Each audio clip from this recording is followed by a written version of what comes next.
Bismillahirrahmanirrahim. Bismillahi wa bihamdih. Assalamualaikum warahmatullahi wabarakatuh. Alhamdulillah. Alhamdulillahi wa kafa. Wassalatu wassalamu ala ibadihi alladhina astafa. Rabbi shrah li sadri wa yassir li amri wahlul 'uqdatam min lisani yafqahu qawli. Qalu subhanaka la ilma lana illa ma 'allamtana innaka antal alimul hakim. Amma ba'du. Al hadirun wal hadirat, jemaah i'tikaf Masjid Besar At-Taqwa, rahimani wa rahimakumullahu jami'an rahmatan wasi'ah. Amin Allahumma amin. Alhamdulillah wa syukrulillah, kita masih diberikan kesehatan, kenikmatan oleh Allah subhanahu wa ta'ala untuk melanjutkan kembali belajar bersama kita. Kita sampai pada ayat ke-53 daripada surat Az-Zumar. Qul ya ibadiyalladzina asrafu ala anfusihim la taqnatu min rahmatillah. Asrafu ala anfusihim itu melampaui batas. Al-israf fi iqtirafil ma'asi was sayyiat, sudah sangat berlebih-lebihan dalam melakukan dosa dan kesalahan. Dalam membelanjakan harta, Allah subhanahu wa ta'ala juga melarang kita untuk berlaku israf. La tusrifu, janganlah berlebih-lebihan. Innallaha la yuhibbul musrifin, sesungguhnya Allah tidak menyukai orang-orang yang sudah melampaui batas dalam membelanjakan harta. Artinya apa? Kita manusia ini selain dibekali dengan akal sehat, diletakkan pada diri kita juga nafsu yang ammaratun bisu, nafsu yang mendorong-dorong kita, yang mengarah-arahkan kita untuk melakukan ketidakbaikan ataupun kemaksiatan. Sehingga semua manusia selain Rasulullah sallallahu alaihi wasallam berpotensi untuk melakukan kesalahan. Sehingga ucapan yang populer kita kenal, ungkapan al-insan mahallul khata'i wan nisyan, misalnya, sungguh benar adanya bahwa manusia itu kendati dibekali kemampuan untuk menjadi baik oleh Allah subhanahu wa ta'ala, disisipkan dalam dirinya juga godaan yang bisa merayunya dari dalam.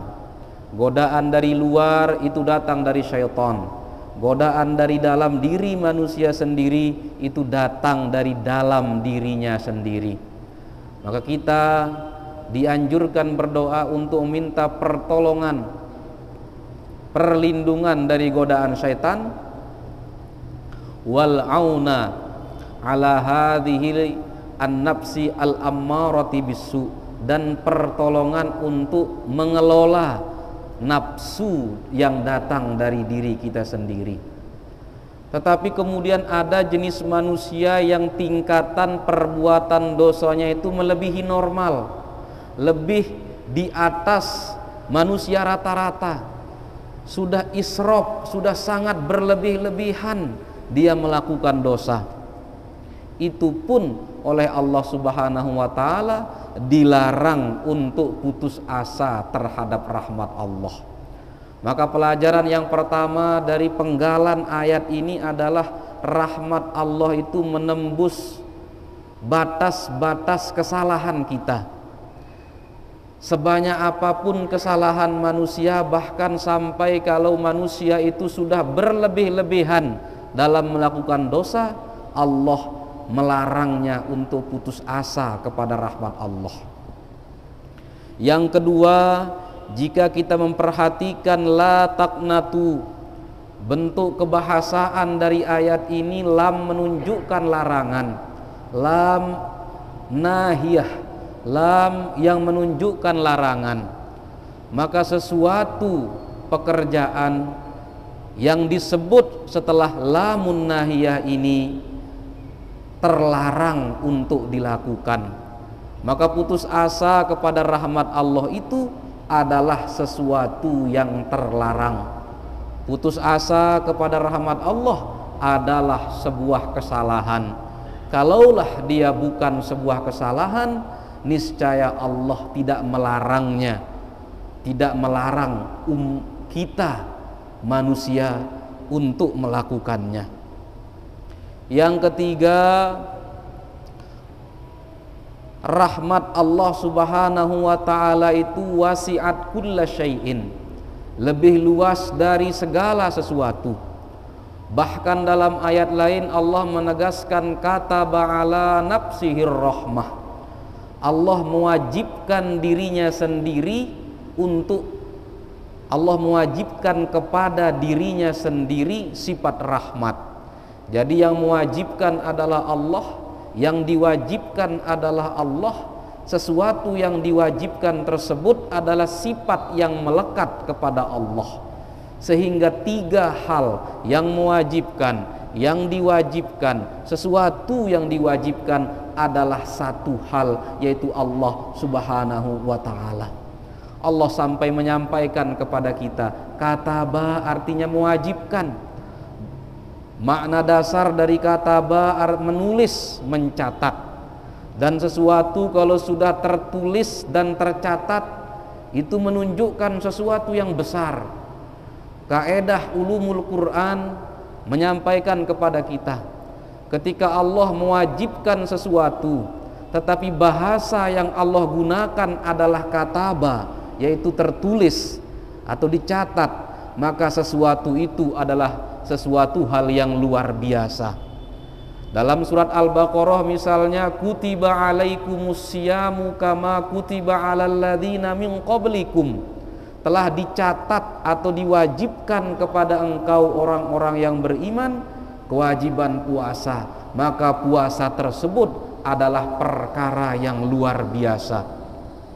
Dalam ayat lain di surat Al-Baqarah Allah juga menyampaikan, kutiba alaikumul qisasu fil qatla.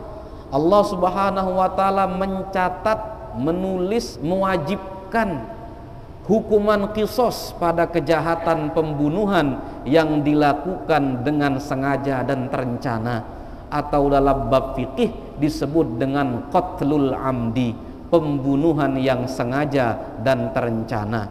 Sengaja artinya bisa ditunjukkan oleh hal-hal zahir, misalnya bagian tubuh yang dipukul itu bagian tubuh yang mematikan, atau alat yang digunakan itu alat yang bisa menghilangkan nyawa seseorang. Terencana artinya dia melakukannya dengan niat dan dengan menyengaja. Maka kata ba'ala nafsir rahmah, mewajibkan kepada dirinya sendiri sifat rahmah. Sehingga apa? Ketika Allah berfirman dalam salah satu ayat dalam surat Al-Anbiya, inna arsalnaka rahmatan lil alamin, sesungguhnya kami mengutusmu wahai Nabi sebagai rahmat untuk semua alam, untuk semua elemen, untuk semua jenis alam. Ya, Nabi saja itu diutus oleh Allah untuk menunjukkan, mewujudkan sifat rahmat Allah itu agar benar-benar manusia bisa disaksikan. Jikalau manusia ingin mengetahui perwujudan, penampakan dari sifat Rahman Rahim Allah, lihatlah sejarah Nabi, lihatlah ucapan-ucapan Nabi, lihatlah perilaku-perilaku serta keputusan-keputusan Nabi. Betapa tarikh, sejarah atau sirah Nabi Muhammad sallallahu alaihi wasallam itu semuanya menunjukkan sifat rahmah, baik kepada sahabat-sahabat beliau, rahmat kepada orang-orang yang belum masuk Islam, rahmat kepada hewan dan tumbuhan, rahmat untuk semua alam. Alamin artinya banyak alam. Yang keempat, Jikalaulah putus asa terhadap rahmat Allah itu terlarang, maka justru memulai sesuatu dengan semangat kasih sayang begitu dianjurkan. Setiap kali kita dianjurkan oleh Allah untuk memulai pekerjaan dengan membaca basmalah, Bismillahirrahmanirrahim, itu adalah anjuran untuk melakukan sesuatu, mengucapkan sesuatu dengan semangat Rahman Rahim, dengan semangat kasih sayang. Kita memulai sesuatu, entah itu pekerjaan atau ucapan, dengan basmalah, itu mengajarkan, mengingatkan diri kita sendiri untuk melakukan sesuatu dengan semangat penuh kasih sayang. Bahkan basmalah diletakkan di dalam Al-Quran sebagai al-fasil bainas suwar, pemisah antar surat. Basmalah itu menjadi ayat pada dua surat, surat Al-Fatihah dan surat An-Naml, innahu min Sulaiman wa innahu bismillahirrahmanirrahim. Selain itu, basmalah adalah fawatihus suwar, dibaca sebelum Al-Falaq, tetapi basmalah bukan ayat pertama dari Al-Falaq. Dibaca sebelum An-Nas, tetapi basmalah bukan ayat pertama daripada surat An-Nas. Pelajaran, isyaratnya adalah memulai sesuatu dengan basmalah, mengajarkan semangat, sikap hati, mengerjakan sesuatu dengan penuh kasih sayang dengan penuh kasih sayang. Itulah makna at-takhalluq bisifatir rahman, berusaha berakhlak dengan sifat-sifat yang melekat pada Allah Subhanahu wa taala. Sifat yang melekat pada Allah misalnya sifat as-salam, yaitu damai, aman, tentram. Maka at-takhalluq bisifatis salam, berakhlak sesuai dengan sifat as-salam adalah mengikhtiarkan keselamatan dan perdamaian di dalam kehidupan kita. Bertakhalluk dengan sifat al-mu'min yang maha mengamankan, menciptakan rasa aman, maka itu mengajarkan kepada kita untuk secara aktif mengikhtiarkan keamanan dan rasa aman, baik secara khusus untuk diri dan keluarga kita maupun secara umum untuk masyarakat di sekitar kita. Sifat-sifat Allah itu diajarkan dan diberitahukan kepada kita untuk kita bisa mengambil manfaat, mengambil faedah, tidak hanya untuk berzikir dan berwirid dengan melafazkan sifat-sifat tadi.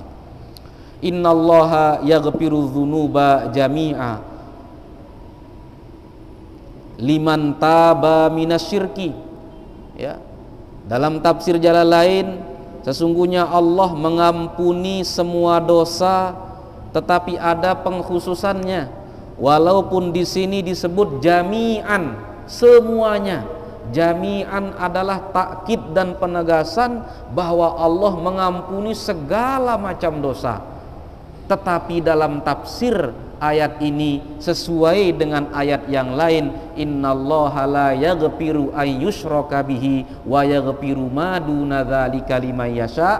Ayat itu dikaitkan dengan ayat ini, maka walaupun pada ayat Az-Zumar ini disebut jami'an semua dosa, akan tetapi dalam ayat lain Allah mengecualikan dosa syirik, sehingga pada ayat ini pun yang diampuni adalah semua dosa kecuali dosa syirik. Kendati pada ayat ini ada kata jami'an, semuanya, tetapi ada pengecualiannya, yaitu kesyirikan. Tetapi orang yang sedang musyrik pun masih mungkin diampuni oleh Allah Subhanahu wa taala. Apa syaratnya, kata Imam Jalaluddin As-Suyuti? Liman taba minasyirki. Kalau dia taubat dari kesyirikannya, Allah mengampuni kesyirikannya yang terjadi di masa lalu. Kalau masa lalu seseorang itu ada dalam masa kesyirikan, kemudian dia taubat dari kesyirikannya, maka Allah membersihkan dirinya dari dosa-dosa yang ada pada masa lalu. Sahabat-sahabat Nabi, banyak orang-orang yang berislam di masa Nabi dulunya adalah penyembah berhala, dulunya adalah penyembah patung, dulunya adalah penyembah pohon-pohon yang besar dan angker. Tetapi begitu Islam masuk ke dada-dada sahabat Nabi tersebut, Allah mengampuni kesalahan-kesalahan yang terjadi di masa lalu. Ini penghiburan. Ini penghiburan bahwa rahmat dan ampunan Allah itu tidak hanya diberikan kepada orang yang baik. Rahmat dan ampunan Allah itu tidak hanya diberikan kepada orang yang soleh ataupun solehah, tetapi para pendosa, para pelaku maksiat juga masih bisa diampuni oleh Allah. Bahkan Allah melarang para pendosa, bahkan yang dosanya itu sudah sangat berlebihan, untuk putus asa. Jadi tidak ada istilah terlanjur kotor, tidak ada istilah terlanjur salah, terlanjur maksiat, dan seterusnya dan seterusnya. Ya, Allah tidak hanya menjawab doa orang-orang yang baik, Allah juga menjawab doa dari manusia yang penuh kesalahan dan dosa. Allah mendengar keluhan orang baik, sebagaimana Allah juga mendengar jeritan-jeritan kebutuhan orang-orang yang banyak kemaksiatan dan kesalahannya. Innahu huwal ghafurur rahim. Sesungguhnya Allah itu Maha Pengampun dan sempurna ampunannya. Maha Pengampun Allah dalam Asmaul Husna disebut dengan dua sifat atau dua nama. Pertama Ghaffar, yang kedua Ghafur. Ghaffar juga Maha Pengampun, Ghafur juga Maha Pengampun, tetapi ada perbedaan antara keduanya. Ghaffar itu kalau dalam bahasa Arab sigatnya atau wazannya, timbangannya adalah fa'al. Fa'alun itu menunjukkan makna kasroh, menunjukkan makna banyak. Jadi Ghaffar itu menunjukkan ampunan Allah itu banyak. Andai satu orang manusia berbuat satu dosa, dan jumlah manusia saat ini sekitar sekian miliar, 4 atau 5 miliar atau 1,6 miliar yang muslim, semuanya melakukan dosa satu, maka ada 1,6 miliar dosa yang terjadi sehari. Bagaimana kalau satu manusia melakukan 10 dosa atau 20 dosa atau 30 dosa? Maka Allah Ghaffar memiliki banyak ampunan. Sedangkan Ghafur, fa'ulun, itu menunjukkan makna tamami wal kamal. Ampunan Allah itu sempurna dan total. Ampunan Allah itu tidak setengah-setengah. Sekali Allah mengampuni seorang hamba, itu artinya dibersihkan hamba itu dari segala cacat noda, dari segala kesalahan. Ampunan Allah itu banyak, juga sekaligus sempurna dan total. Pada ayat ini Allah menyampaikan Ghafur karena ini berkaitan dengan asrafu ala anfusihim, alladzina asrafu ala anfusihim, yaitu orang-orang yang banyak dosanya, orang-orang yang menumpuk kemaksiatannya sampai taraf berlebih-lebihan. Maka Allah menggunakan sifat Ghafur sehingga cocok dengan banyaknya jumlah kesalahan. Banyak jumlah kesalahan, tetapi Allah mengampuni orang secara total, walaupun satu orang itu dosanya itu balagot ananas sama. Kalau disusun dosa-dosa manusia itu, andai susunan dosanya itu sampai ke langit, tetapi ampunan Allah Ghafur, lengkap dan total. Begitu pula Rahim, ada Rahman, ada Rahim. Kedua sifat ini berasal dari rahmah, makna kasih sayang. Sehingga para ulama mengkaji, ada tidak perbedaan makna dari sifat Rahman dan sifat Rahim, sehingga lahirlah beberapa pendapat dan pandangan. Salah satu pandangan para ulama adalah Rahman itu terjadi di dunia, Rahim itu terjadi di akhirat. Yang kedua, Rahman itu berlaku untuk semua makhluk, yang berimannya, yang tidak berimannya, yang tumbuh-tumbuhannya, yang hewan-hewannya, semua Allah sayangi karena Allah Rahman. Namun Rahim itu khusus untuk orang-orang yang beriman. Rahman berlaku umum untuk siapa saja, di mana saja. Sedangkan Rahim itu khusus dan spesial untuk orang-orang yang beriman. Sehingga penyebutan Rahim yang menjadi ujung dari ayat ini juga cocok dengan situasi ayatnya. Jadi orang beriman yang sudah berlebih-lebihan dalam melakukan dosa diingatkan bahwa Allah punya sifat Rahim yang khusus Allah siapkan dan berlakukan untuk orang-orang yang beriman. Oleh karena itu, maka pantas-pantaslah kita untuk tidak bosan dan jemu untuk bersyukur betapa dalam kasih sayang Allah menyiapkan satu sifat khusus untuk kita orang beriman, yaitu sifat Rahim. Betapa untuk salah dan dosa kita Allah menyiapkan dua sifat, bahkan tiga sifat. Yang dua adalah Ghaffar dan Ghafur, yang ketiga adalah Ya Afuwun, Afuwun, Allahumma innaka afuwun tuhibbul afwa fa'fu anna. Afuwun juga berkaitan dengan pemaafan dosa dan pengampunannya. Tetapi afuwun secara bahasa bermakna menghapus. Dalam bahasa Arab diucapkan apatir rihu at-turaba.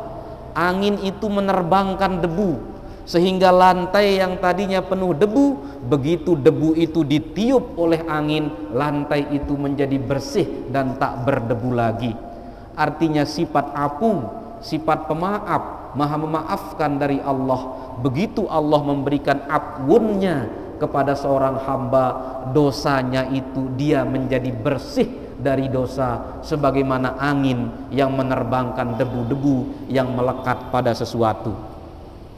Wa anibu ila rabbikum. Perintah kedua, perintah tadi larangan la taqnatu min rahmatillah. Kalau larangan itu adalah larangan untuk putus asa kepada rahmat Allah, maka kaedah usul fiqh mengatakan an-nahyu anis syai'i amrun bididdihi. Larangan terhadap sesuatu adalah perintah terhadap lawanan dari sesuatu itu.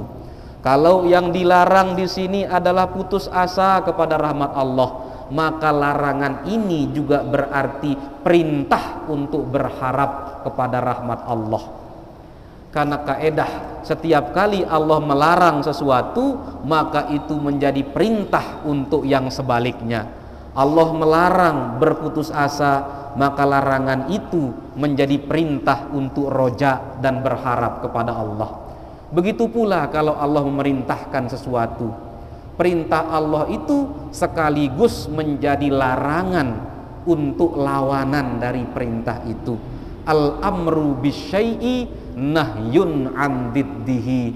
Kaedah untuk menggali hukum dalam Al-Quran berbunyi, perintah Allah terhadap sesuatu adalah larangan Allah untuk lawanan dari isi perintah itu. Perintah Allah wa aqimus sholah, dirikanlah sholat, maka itu larangan untuk meninggalkan sholat. Perintah Allah wa bil walidaini ihsana, birrul walidain, maka itu juga larangan dari uququl walidain, mendurhakai orang tua. Perintah Allah untuk menyambung silaturahmi, maka perintah itu juga sekaligus larangan untuk memutuskan tali silaturahmi. Setiap kali ada perintah, maka itu menunjukkan dua makna. Yang pertama adalah perintah kepada sesuatu, yang kedua adalah larangan dari lawanan sesuatu tersebut. Itulah kaedah yang digunakan ulama untuk menggali hukum-hukum Allah yang ada pada Al-Quran maupun hadis. Wa anibu ila rabbikum. Beberapa bulan yang lalu kita sudah membahas tentang al-inabah, yaitu bersandar. Anibu ay irji'u ila rabbikum, kembalilah kepada Allah. Allah Subhanahu wa taala memerintahkan para orang-orang yang beriman yang penuh dengan dosa, yang sudah berlebih-lebihan melakukan dosa, untuk pulang kepada Allah. Jangan tetap berada dalam kemaksiatan. Allah selalu membukakan pintu untuk pertaubatan. Anibu maknanya irji'u, kembali. Dan kembali itu hanya bisa dibayangkan untuk orang yang pernah pergi. Orang yang tidak pernah pergi tidak mungkin diminta untuk kembali. Maka perintah untuk kembali ini kembali kepada alladzina asrafu ala anfusihim, yang orang-orang beriman yang penuh dengan lumuran dosa, diminta oleh Allah untuk kembali kepada Allah. Ya. Allah Subhanahu wa taala menyebut kata rabbikum yang menunjukkan makna pemeliharaan dan menjaga. Ini mengisyaratkan sejelek-jelekmu, sejelek-jeleknya orang beriman, Allah siap memanggilnya kembali dalam penjagaan dan perlindungannya. Rabbun itu berkaitan dengan orang zat yang menguasai serta menjaga juga melindungi. Tidak menyebut wa anibu ilallah, tetapi wa anibu ila rabbikum. Pemilihan kata Rabbun mengisyaratkan jangan pernah takut, jangan pernah ada pikiran bahwa saya sudah banyak dosa, tidak mungkin Allah melindungi saya. Saya sudah banyak bermaksiat kepada Allah, tidak mungkin Allah menjaga saya. Saya sudah banyak mengkonsumsi yang haram-haram, tidak mungkin Allah menjaga saya, kesehatan saya dari penyakit. Allah mengisyaratkan Allah akan tetap menjaga hambanya. Allah telah menciptakan kita bukan untuk melupakan kita. Sebuah athar dari sahabat Muawiyah ibnu Abi Sufyan, beliau menyampaikan, ya ibadallah, wahai hamba-hamba Allah, innallaha khalaqakum walam yansakum wa wa'adhakum walam yuhmilkum. Sesungguhnya Allah telah menciptakanmu wahai hamba Allah, walam yansakum, tidak untuk melupakan kita. Allah menciptakan kita tidak akan melupakan kita. Wa wa'adhakum, Allah senantiasa memberikan kita mau'izah dengan cara-cara yang Allah inginkan, dan tidak pernah meremehkan, mengenteng-entengkan urusan kita. Allah tidak pernah mengenteng-entengkan, meremehkan, meringankan, menggampangkan perkara-perkara orang yang beriman. Ada orang yang diberi mau'izah dengan kesuksesan, ada orang yang diberi mau'izah dengan kegagalan, ada orang yang berubah menjadi baik melalui perantaraan anaknya, ada orang yang berubah menjadi baik karena pasangan hidupnya, ada orang yang berubah jadi baik karena ada satu peristiwa, dia selamat dari kecelakaan, dia selamat dari kematian. Begitulah cara Allah, wa wa'adhakum, dan Allah senantiasa memberikan mau'izah kepada engkau semuanya, walam yuhmilkum, dan tidak pernah meremehkan dan meringankan perkara-perkaramu. Wa aslimu lahu, ay akhlasu al-amal lahu. Makna aslimu, berserahlah kepada Allah, artinya akhlasu, ikhlaskanlah amal kebajikan untuk Allah semata. Wa akhlasu al-amal lillahi ta'ala. Jangan putus asa, kembali, setelah kembali beramallah dengan ikhlas. Jangan setelah diterima kembali oleh Allah tidak ikhlas. Tetapi Allah mengingatkan kepada semua yang pernah melakukan dosa, bahkan yang dosanya sangat banyak, jangan putus asa kepada rahmat dan ampunan Allah. Kembalilah kepada Allah. Wa akhlasu al-amal, berusahalah untuk memurnikan ibadah. memurnikan amal kebajikan untuk Allah Subhanahu wa taala. Ikhlas artinya apa? Khulusul amal, sucinya, bersihnya amal kebaikan dari motif-motif selain Allah Subhanahu wa taala, selain niatan-niatan yang tidak sesuai. Ya. Tetapi ada niatan-niatan yang bisa mengiringi sebuah pekerjaan. Niatan-niatan itu namanya at-tabi'ah, niat yang mengikuti niat yang utama, niat-niat yang menjadi pendamping niat yang utama. Ya. Misalnya laporan keuangan atau yang menyumbang di masjid itu diumumkan niatnya adalah agar orang mengetahui, jamaah mengetahui sirkulasi yang keluar dan masuk dari masjid. Itu niatnya. Tetapi dalam niat yang utama itu boleh jadi ada manfaat-manfaat yang ikut mendampinginya. Misalnya orang menjadi termotivasi untuk menyumbang kembali. Ada manfaat lain orang mendoakannya. Ada manfaat lain orang menyaksikan kebaikannya, sehingga andai kata orang yang disebut namanya itu kelak meninggal dan ada jemaah yang pernah mendengar bahwa namanya itu pernah menyumbang berderma di masjid, kita tidak ragu lagi menyaksikan bahwa berhusnuzon bahwa almarhum atau almarhumah itu pernah melakukan kebaikan. Ada manfaat lain lagi, kita diminta untuk udzkuru mahasina mautakum, ingat-ingatlah kebaikan dari orang yang sudah meninggal dan tutup rapat kesalahannya. Maka dengan mendengar itu kita bisa mengingat kebaikan-kebaikannya. Mudah-mudahan kita semua yang berkumpul di sini dikumpulkan oleh Allah Subhanahu wa taala kelak di surganya bersama orang-orang yang soleh, para siddiqin, para syahid fi sabilillah.